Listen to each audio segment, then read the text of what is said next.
Hey, welcome to the Summit Host Hangout podcast, where you'll learn how to host a high converting virtual summit that leads to your biggest signature offer launch yet. I'm your host, Krista from Summit in a Box, and today we are diving into something that I get pushback on quite often, and that's the idea of launching your offer as a part of your summit, not weeks later, but actually during the event itself. I have this conversation with clients on a regular basis, but one who comes to mind was in the crafting industry or in a crafting industry. And she was so hesitant about this. Like, her audience wasn't marketing savvy. They're pretty sensitive to being marketing to. They were older. She was just worried that they would be overall sensitive to any kind of sales approach, right? It would feel too salesy. She kept saying things like, I don't think this will work for my people. What if they think I'm being pushy? All those things.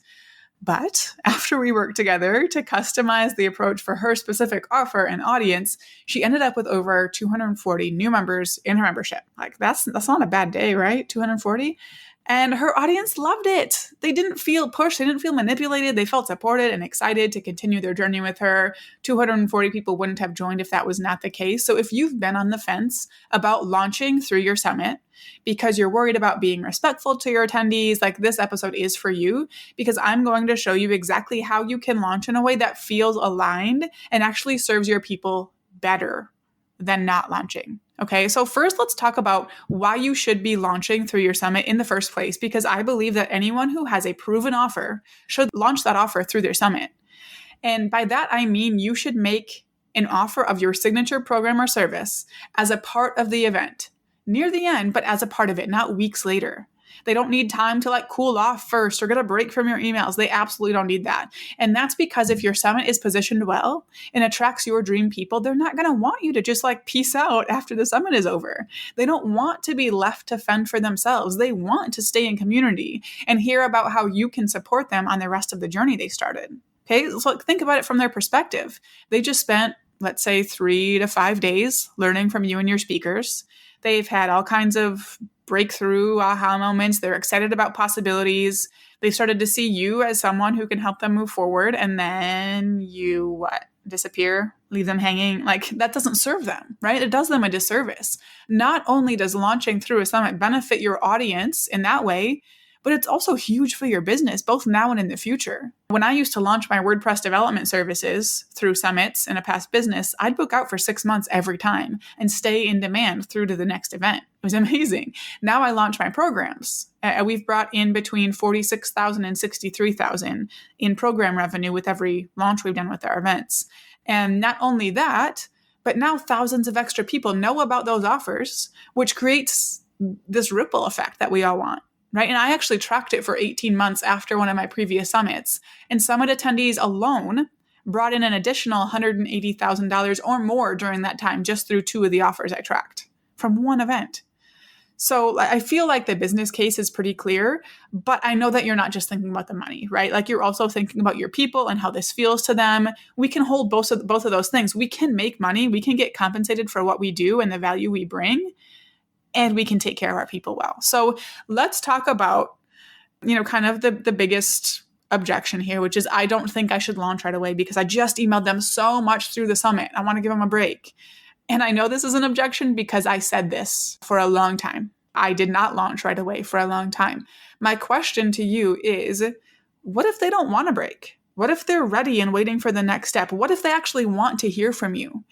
And overall in your business, what would it look like to move forward with this energy in more areas of what you do, instead of just always assuming that your people don't want to hear from you? And I see this assumption all the time, and I catch myself in it too. You're assuming your people are annoyed by you, that they don't want to hear from you, that you're bothering them. But what if the opposite is true? What if they're sitting there after your summit or during it thinking, okay, what's next? Oh my gosh, I'm so excited. How do I keep moving forward? How do I XYZ, right? You need to give them that. You need to believe that it's possible for them to be thinking that because the right people are. And then the other objection I hear is, I don't want to seem pushy. And I love that. I love that you don't want to seem pushy. I don't want to either. But there's a huge difference between being pushy and being of service. Pushy is when you're trying to convince someone to buy something they don't need or can't afford. Being of service is when you're offering a solution to people who have the exact problem your offer solves. They want that. That's why you do what you do, because you know people want that and you want to be able to provide it to them. So I want you to think of that. You created your offer because it's a true service to your people. Like for me, our Launch with the Summit Accelerator program was created because I have absolutely everything someone needs to launch their program through a summit, see success, and I can work with them to optimize it. I've seen so many people try it on their own and fail. So I love being able to come alongside business owners who are ready to do bigger things and get them these record-breaking results. Is the accelerator an investment? Of course, it should be. But it's truly a service that I provide, a proven step-by-step process with every template someone needs to make it happen, and support and feedback all along the way. And like in my case, yep, these summit attendees might be new to me. Yep, it might be out of their budget. And that's okay, because it's a service for the people that it's right for. And the people who it's not right for right now, they can think about when it might be a good fit for them in the future if they want to or not. And that's okay. And the same goes for your offer. It is truly beneficial for the people it's made for.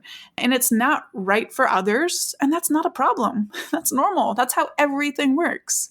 When you approach your launch from this mindset that you're providing a service for the people who need it, that's when it changes. Like you're not being pushy, you're being helpful. Okay, so with that being said, how do we launch in a way that is respectful of attendees and honors the fact that they originally signed up for your summit and not necessarily a big launch? Okay, and there are some simple ways, and overall, I focus on what I call a mostly consent-based launch. People will see the launch without providing previous consent beforehand, but it's never a hassle for them to stop being launched to if they want to. So I want to kind of walk you through some of the key strategies I use that I think will help open your eyes to different ways you can do this.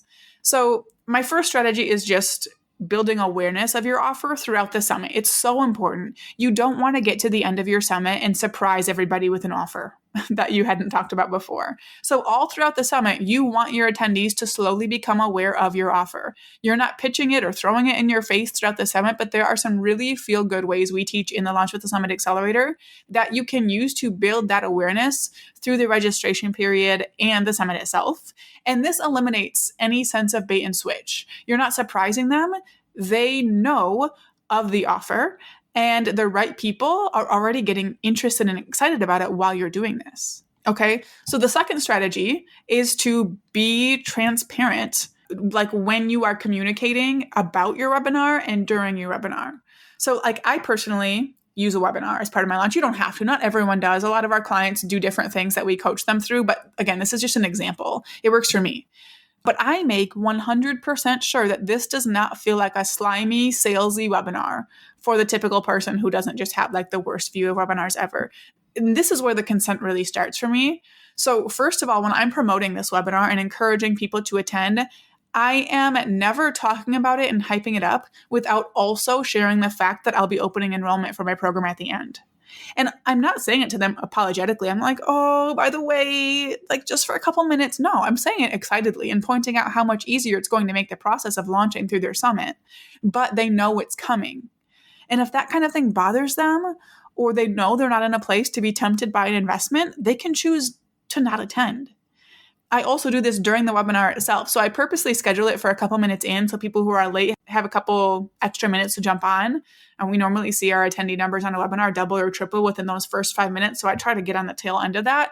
But near the beginning, when I go over what we're going to cover in the training, I straight up tell them that there will be an opening for the Launch with the Summit Accelerator or whatever program it is at the end. And I always get appreciative comments when I do this. People really value that transparency. Okay. And then one more thing, when we get to the offer portion, I let them know we're transitioning into that. I don't make it a huge thing, but I just state that we're going into the offer before I do. I don't make the offer from a place of shame and telling them they're going to fail if they don't join or anything like that. I'll point out how much the offer can help them because it's true, but I'm not going to do it as a place of trying to shame them if it's not right for them for whatever reason. Okay. And the third strategy I want to just use as an example is giving them easy options to opt out of the launch. So I do this during the launch sequence, which I send to all attendees. That first email in the launch sequence. So when I go from talking about the summit to transitioning to talking about my offer, at the very top of that email, I let them know we're going into a launch sequence and all they have to do is click a link to stop getting those emails if they want to. And then every other email has something similar at the bottom. So if at any point they know the offer isn't for them or it doesn't feel aligned for whatever reason, or it's too soon because they just found me a week ago, they have that option. And these strategies release a lot of pressure for me. I feel better doing it this way. I know my audience appreciates it too. I've gotten comments from people before sharing how much they appreciate how respectful I am of my audience during launches. Now, on the flip side, could a marketing expert argue that I'm reducing my sales by giving people opportunities to stop being launched to? Absolutely. Right? I see that myself. I know that. But feeling aligned with my values and respecting my people is more important to me than making extra money. And I try to walk that talk with every single thing I do. Could some summit attendees still get upset by me launching? I suppose, people can and do get upset about anything and everything. But I am much more focused on the people I can deeply serve along with their audience and their entire industry. So I'm going to focus on serving them instead of tiptoeing around the people who are too easy to upset. And I would encourage you to do the same.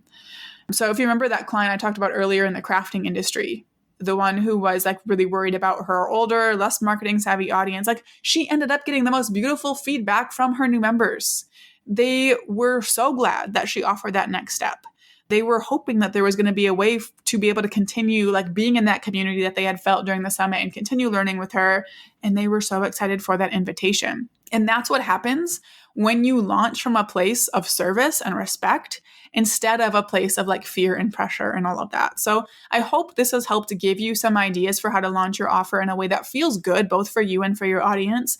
This is exactly what we help our clients with step by step in the Launch with a Summit Accelerator, because while the principles I've shared today are important, launching through a summit is a nuanced strategy that requires care and customization for your specific audience and offer. So if you have a course, a membership, or a group program that you've launched before and seen initial success with, or lots of success with, we would love to work with you and walk you through this process step by step and just give you all the customized strategies, templates, support, and feedback you need along the way to have a record-breaking launch. So you can either DM me apply on Instagram or go to summitinabox.co/apply to submit your application for the accelerator. Because here's what I know to be true. Your people don't want you to disappear after your summit. They want to continue the journey with you. And when you approach your launch from a place of service and respect, everyone wins. So thank you so much for tuning in to this episode. For show notes and resources mentioned, head to the link in the episode description wherever you're listening. And for now, go out and take action to plan, strategize, and launch your high-converting virtual summit.